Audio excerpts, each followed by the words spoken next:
Hello students, welcome to Tiwari academy. तो अब हम प्रश्नावली 4.6 का प्रश्न संख्या 12 हल करेंगे। इस प्रश्न में दिया हुआ है कि निम्नलिखित समीकरण निकाय को आव्यूह विधि से हल कीजिए। और यहां पर हमको तीन समीकरण दिए हुए हैं।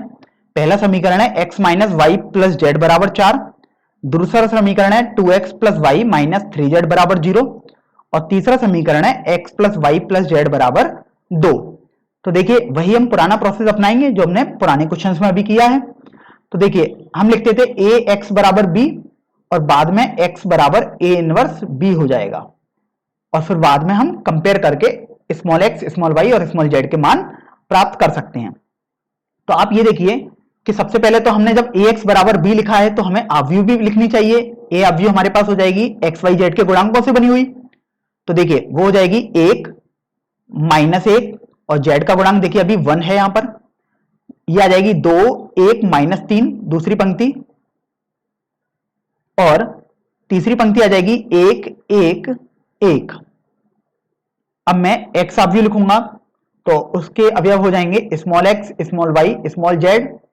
और जो बी अवयव हो जाएगा वो एक स्तंभ अवयव होगा जिसके अवयव हो जाएंगे 4 0 2। तो अब देखिए अब मेरे को सारणिक ए का मान भी निकालना पड़ेगा क्योंकि मेरे को ए इनवर्स चाहिए। तो सबसे पहले मैं सारणिक ए का मान निकाल के देखूंगा क्या ए इनवर्स अस्तित्व में आएगा भी या नहीं। तो देखिए मैं प्रथम पंक्ति के अनुसार इसको विस्तार कर देता हूं। तो देखिए एक, अब मैं पहली पंक्ति और पहले स्तंभ को हटा दूंगा तो मेरे पास आ जाएगा 1 माइनस 3 1 1 माइनस। अब देखिए ये वाला अवयव -1 लिखूंगा मैं यहां पर। और अब मैं -1 से गुजरने वाली सभी पंक्तियों और स्तंभों को हटा देता हूं। तो देखिए मेरे पास आ जाएगा 2 माइनस 3 1 1। चलिए फिर अगला अवयव है अपने पास 1, तो ये मैंने 1 लिख दिया। अब इस 1 से गुजरने वाली पंक्तियों और स्तंभों को हटा दूंगा तो अपने पास अवयव बचेंगे 2 1 1 1। चलिए थोड़ा सा इसको हम सरल करते हैं। तो देखिए अपने पास 1 गुणा 1 1 हो जाएगा और 1 गुणा -3 हो जाएगा। तो ये प्लस का 3 बन जाएगा, यहां से ये प्लस बन जाएगा। और देखिए 2 गुणा 1 तो 2 हो गया, माइनस 1 गुणा -3 हुआ लेकिन माइनस पहले से है तो ये प्लस का 3 बन गया। प्लस 2 गुणा 1 हम जानते हैं 2 हो गया, माइनस 1 गुणा 1 अपने पास 1 आ गया। तो आप देखिए आपके पास क्या आ जाएगा 4 प्लस 5 प्लस 1, तो ये 10 आ गया। तो 10 मैंने देखा कि ये 0 के बराबर तो नहीं है, अर्थात ए इनवर्स इसका अस्तित्व में आएगा। और फिर बाद में मैं ए इनवर्स भी निकालूंगा। तो उससे पहले मुझे सभी अवयवों के सेकंड निकालने की आवश्यकता होगी। तो चलिए सेकंड निकालते हैं। उसके लिए मुझे A11 भी चाहिए, A12 भी चाहिए होगा, मुझे A13 भी चाहिए होगा, A21 भी चाहिए होगा, A22 भी चाहिए होगा और A23 भी चाहिए होगा। और मेरे को A31 भी चाहिए होगा, A32 और अंत में A33 को भी मैं निकालूंगा। तो चलिए अभी हम अवयवों को निकालते हैं, सभी सेकंड को। तो देखिए A11 अपने पास आ जाएगा -1 की घात 1 प्लस 1। अब मैं पहली पंक्ति और पहले स्तंभ को हटाऊंगा तो अपने पास बचेगा 1 -3 1 1। और जब आप इसे सॉल्व करेंगे तो देखिए आपके पास क्या आ जाएगा 1 और ये माइनस का -3 और ये सॉल्व करने पर 4 आ गया। अब मैं A12 निकालूंगा, देखिए अपने पास -1 की घात 1 प्लस 2 आ जाएगा। और जब मैं पहली पंक्ति और दूसरे स्तंभ को हटाऊंगा तो अपने पास अवयव बचेंगे 2 -3 1 1। और जब मैं इसे सॉल्व करूंगा तो अपने पास माइनस का 5 आ जाएगा। चलिए अब बात A13 पर आते हैं। तो देखिए -1 की घात 1 प्लस 3। अब पहली पंक्ति और तीसरे स्तंभ को यदि मैं हटाऊंगा तो मेरे पास अवयव बचेंगे 2 1 1 1। और सॉल्व करूंगा तो ये 2 -1 या फिर 1 आ जाएगा। चलिए अब A21 को निकालेंगे तो -1 की घात 2 प्लस 1। अब मैं दूसरी पंक्ति और पहले स्तंभ को हटाता हूं तो देखिए अपने पास बचेगा -1 1 1 1। और सॉल्व करूंगा तो देखिए अपने पास माइनस चिन्ह तो इसकी वजह से आ गया और ये -1 माइनस का 2 हो जाएगा, जिसको सॉल्व करने पर 2 आ जाएगा। अब A22 निकालते हैं तो देखिए -1 की घात 2 प्लस 2। अब मैं दूसरी पंक्ति और दूसरे स्तंभ को हटा दूंगा तो मेरे पास अवयव बचेंगे 1 1 1 1। ये तो मुझे सीधे सीधे दिखाई दे रहा है कि 0 के बराबर आ जाएगा। 8 2 3 निकालेंगे तो -1 की घात 2 + 3। अब देखिए दूसरी पंक्ति और तीसरे स्तंभ को हटाऊंगा तो अपने पास अवयव बचेंगे 1 -1 1 1, और यदि मैं इसको सॉल्व करूं तो मेरे पास -2 आ जाएगा। चलिए अब बात A31 को यदि निकालेंगे तो मेरे को क्या करना पड़ेगा, तीसरी पंक्ति और पहला स्तंभ हटाना पड़ेगा। तो अपने पास अवयव बचेंगे -1 1 -3। तो चलिए वो लिख भी देते हैं। तो ये अपने पास सॉल्व करने पर आ जाएगा 3 -1 2। चलिए अब हम A32 निकालेंगे तो -1 की घात 3 + 2। अब मुझे तीसरी पंक्ति और दूसरा स्तंभ हटाना पड़ेगा। चलिए तीसरी पंक्ति और दूसरा स्तंभ भी अब हम हटाते हैं। तीसरी पंक्ति हटा दी और दूसरा स्तंभ हटा दिया तो आपके पास अवयव बचेंगे 1 1 2 -3। चलिए लिख देते हैं 1 1 2 माइनस का 3 लिख दिया मैंने।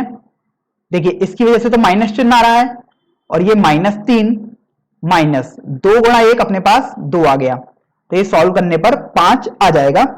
और अब बारी है A33 को निकालने के लिए। तो -1 की घात 3 + 3। अब मैं तीसरी पंक्ति और तीसरे स्तंभ को हटा दूंगा। तो आप देखिए तीसरी पंक्ति हटा दी और तीसरा स्तंभ हटा दिया तो मेरे पास अवयव बचे हैं 1 -1 2 1 1 -1 2 1। चलिए इसको हल करते हैं तो 1 × 1 तो अपने पास 1 आ गया, माइनस 2 × -1 अपने पास -2 आ गया। तो ये सॉल्व करने पर 3 आ जाएगा। तो देखिए अभी तक मैंने क्या किया कि सभी अवयवों के सेकंड तो निकाल लिए हैं।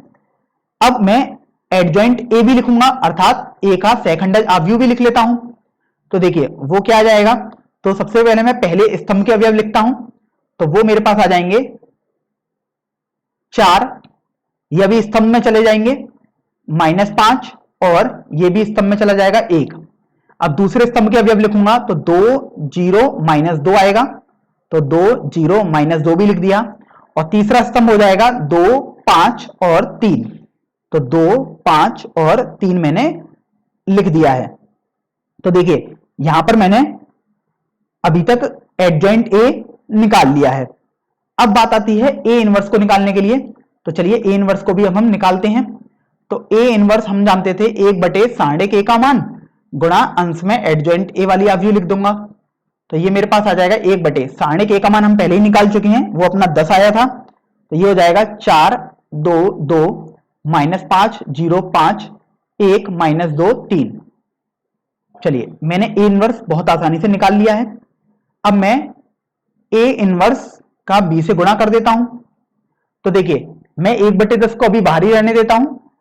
तो ए इनवर्स के लिए जो एडजॉइंट ए वाली अवयव आई थी वो लिख देते हैं 4 2 2 -5 0 5 1 -2 3। अब मैं बी वाली अवयव लिखता हूं।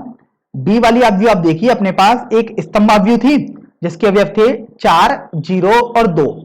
तो चलिए लिख देते हैं 4 0 2। अब ध्यान रखें मेरे को गुणा करना होगा तो 1/10 तो मैं ऐसे ही लिख दूंगा जो ये लिखा था। अब देखिए पंक्ति का स्तंभ से गुणा करेंगे तो पहली पंक्ति का स्तंभ से गुणा करूंगा तो 4 का 4 से गुणा करूंगा तो 16, 2 का 0 से गुणा करूंगा तो 0, और 2 का 2 से गुणा करूंगा तो 4 आ गया। अब मैं दूसरी पंक्ति का स्तंभ से गुणा करूंगा तो -5 का 4 से गुणा करूंगा तो -20, 0 का 0 से गुणा करूंगा तो 0, और 5 का 2 से गुणा करूंगा तो 10 आ गया। अब देखिए 1 का 4 से गुणा करूंगा तो 4, -2 का 0 से गुणा करूंगा तो 0, और 3 का 2 से गुणा करूंगा तो 6 आ जाएगा। चलिए ये अपने पास हो जाएगा 1/10, और अंदर सॉल्व करने पर 20 माइनस का 10 और 10 हो जाएगा। तो अब मैं क्या करता हूं कि मैं इसको भी थोड़ा सा सरल कर लेता हूं। तो ये मेरे पास हो जाएगा 2 -1 1। अब देखिए मैंने पढ़ा था x बराबर a इनवर्स b होना चाहिए। तो x वाली अवयव अपने पास थी स्तंभ अवयव जिसके अवयव x y z थे, और a इनवर्स b मैं अभी अभी निकाल भी चुका हूं। ये वाली अवयव हो जाएगी स्तंभ अवयव 2 -1 1। अब आप देखिए यहां पर अपने को बराबर का चिन्ह लिखा हुआ है, अर्थात ये दोनों अवयव अपने पास बराबर हैं। और हमने पढ़ा था यदि दो अवयव बराबर होती हैं तो उनके संगत अवयव भी बराबर होते हैं, अर्थात x हमारा 2 के बराबर आ जाएगा। तो चलिए मैं x बराबर 2 लिख देता हूं। इसी तरीके से आप तुलना करोगे तो y बराबर -1 हो जाएगा और अंत में z बराबर हमारे पास 1 के बराबर आ जाएगा। तो यही हमारा इस प्रश्न का फाइनल आंसर हो जाएगा।